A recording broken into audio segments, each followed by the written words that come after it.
잠언의 말씀은 구절구절마다 금은보화보다도 더 귀한 진리의 말씀들로 구성되어진 진리의 보고입니다. 매일 새벽 차례대로 한 장씩 읽다 보니 그 귀한 말씀들을 지나쳐버리는 경우가 많습니다. 오늘 본문 14장 말씀은 지혜자와 미련한 자의 태도를 대조하여 지혜로운 삶을 살도록 교훈하는 내용입니다. 오늘은 26절부터 35절 말씀을 중심으로 살펴보고자 합니다. 미련한 자가 보이는 행동의 가장 큰 특징은 죄를 대수롭지 않게 여긴다는 것입니다. 이들은 죄를 대수롭지 않게 여겨서 죄를 쉽게 범하고 죄를 지어도 두려워하지 않는 것입니다. 처음 사람 아담의 죄로 인한 인간의 타락과 죄는 인간을 미련하고 어리석음에 빠지게 하였고 질병과 죽음, 분노와 다툼, 탐욕과 같은 인생의 비극을 가져오게 하였습니다. 인간의 모든 비극은 우리 안에 있는 죄성의 결과입니다. 그러나 이러한 죄악된 세상 가운데 죄사함의 은혜를 받고 신령한 지혜로 미련함과 어리석음으로부터 벗어난 자들이 있습니다. 그들이 누구이겠습니까? 거룩하시고 지혜로우시며 빛 되신 하나님의 자녀로 부름받은 우리 성도들입니다. 하나님께서는 악하고 어두운 세상 가운데 우리를 부르시고 구원하셨습니다.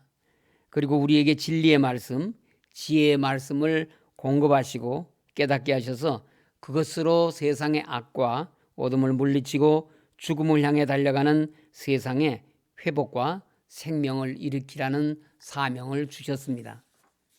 이것이 우리 성도의 신분이고 본분입니다.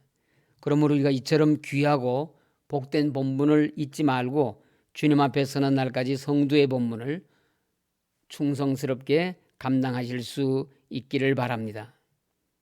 첫째, 하나님을 경외하는 자에게는 하나님께서 친히 견고한 피난처가 되어 주십니다. 26절 말씀입니다.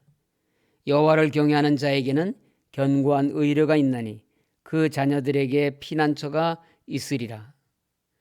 여호와를 경외하는 자에게는 언제든지 믿고 신뢰할 의뢰자가 있다고 합니다. 그 신뢰할 만한 의뢰자는 두말할 것도 없이 여호와 하나님이십니다. 우리가 사는 세상을 흔히 광야에 비유합니다. 광야는 혼자의 힘으로는 살아갈 수 없는 참으로 혹독한 곳입니다. 낮에는 뜨거운 태양이, 밤에는 추위가 엄습하고 독충들이 곳곳에서 사람의 생명을 위협합니다. 광야에는 그 자체가 죽음을 의미하는 많은 위험이 도사리고 있습니다. 그런데 세상에는 광야에 상존한 위험들보다 더한 수많은 위험이 있습니다. 언제 어디서 어떤 위험들이 우리의 안전과 생명을 위협하고 빼앗아갈지 알 수가 없습니다. 이러한 세상에서 하나님께서는 그의 경외하는 자를 안전하게 보호하시며 피난처가 되어 주신다고 하셨습니다.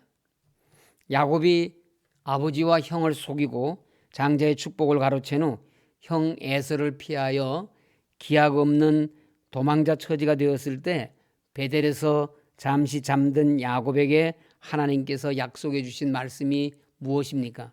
내가 너와 함께 있어 내가 어디로 가든지 너를 지키며 너를 이끌어 이 땅으로 돌아오게 할지라. 내가 네게 허락한 것을 다 이루기까지 너를 떠나지 아니하리라 하신지라. 창세기 28장 15절 말씀입니다. 하나님께서는 야곱의 인생에 닥친 많은 위기와 어려움에서 그를 보호하셨고 야곱에게 허락하신 모든 일을 이루시기까지 그와 함께 하시는 놀라운 역사를 이루어 주셨습니다. 야곱의 하나님이 바로 우리의 하나님이십니다. 우리 서울교회 모든 성도님들이 베델에서 야곱에게 말씀하시던 그 하나님을 만나시게 되기를 바랍니다. 그리고 하나님의 보호와 도우심으로 광야 같은 이 세상에서 평안히 거하며 하나님의 뜻을 이루어드리는 능력 있고 온전한 삶으로 승리하시기를 바랍니다. 둘째, 하나님을 경외하는 자는 이미 영생의 삶을 사는 사람들입니다. 27절 말씀입니다. 여호와를 경외하는 것은 생명의 셈이니 사망의 그물에서 벗어나게 하느니라고 하였습니다.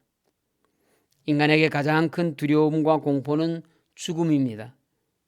죽음은 인간을 이 세상과 완전히 단절시키고 모든 것을 박탈하기 때문입니다. 그러나 사람은 태어나면서부터 점점 죽음을 향하여 살아갑니다. 하지만 여호와를 경외하는 자는 사망의 그물이 덮쳐와도 죽음의 올가미에 갇히지 않고 죽음에서 구원을 얻게 됩니다. 왜냐하면 생명의 근원이 되시는 하나님께서 함께 하시기 때문입니다. 하나님을 경외하는 자도 육신의 죽음을 피할 수 없지만 사망이 영원히 지배하지 못할 생명의 능력을 받아 사망도 슬픔도 눈물도 없는 완전한 영생의 삶을 살게 됩니다.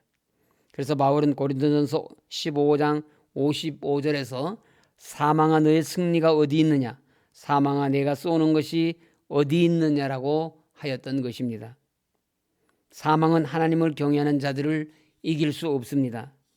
그러므로 하나님을 경외하는 성도는 생명의 원천이신 하나님을 경외함으로 육신의 죽음을 이기고 영원한 생명을 누릴 것을 확신하는 믿음으로 살아가야 합니다. 영생은 천국에서만 누리는 것이 아니라 지금 여기에서 영생하시는 주님과 동행함으로 얼마든지 누릴 수 있습니다. 그러므로 성도님들은 영생하시는 하나님으로 인하여 날마다 참 생명과 능력의 삶을 사시기를 바랍니다.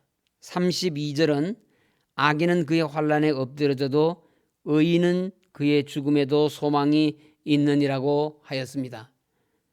하나님을 경외하지 않고 불의와 악행을 서슴지 않는 악인은 작은 환난에도 그의 악행으로 인해 엎드러지고 망하게 됩니다.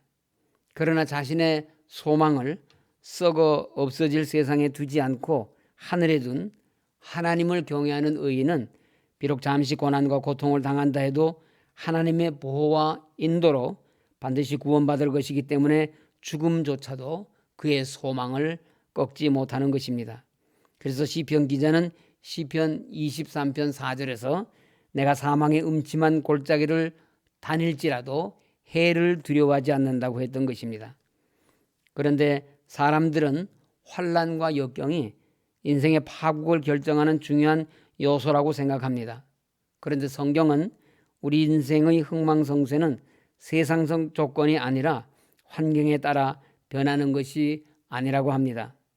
오히려 인생 최대의 환난인 죽음이 나를 향해 몰려온다 할지라도 좌절하거나 낭망치 않고 소망을 두고 기뻐할 수 있는데 그것은 우리가 어떤 삶을 살았느냐에 의해 결정된다는 것입니다.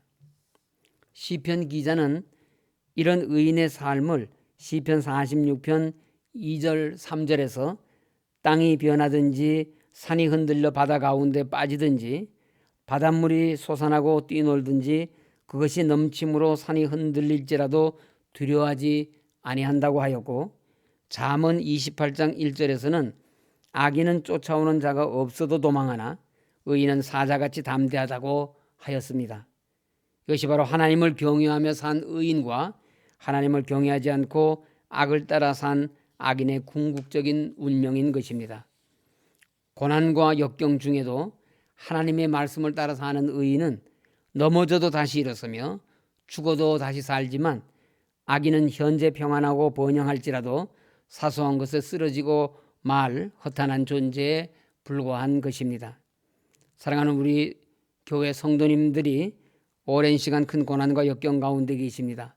그러나 하나님을 경외하는 우리는 마침내 이겨내고 승리할 것이며 오늘의 환난이 하나님의 교회로 온전히 회복되기를 바라는 우리의 소망을 꺾지 못합니다.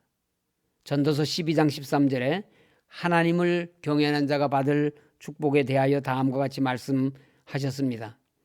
일의 결국을 다 들었으니 하나님을 경외하고 그의 명령들을 지킬지어다. 이것이 모든 사람의 본분이니라. 이 말씀을 기억하시며 하나님을 경외하는 일에 온 힘을 다 기울이시는 신실한 성도님들이 되시기를 간절히 소원합니다.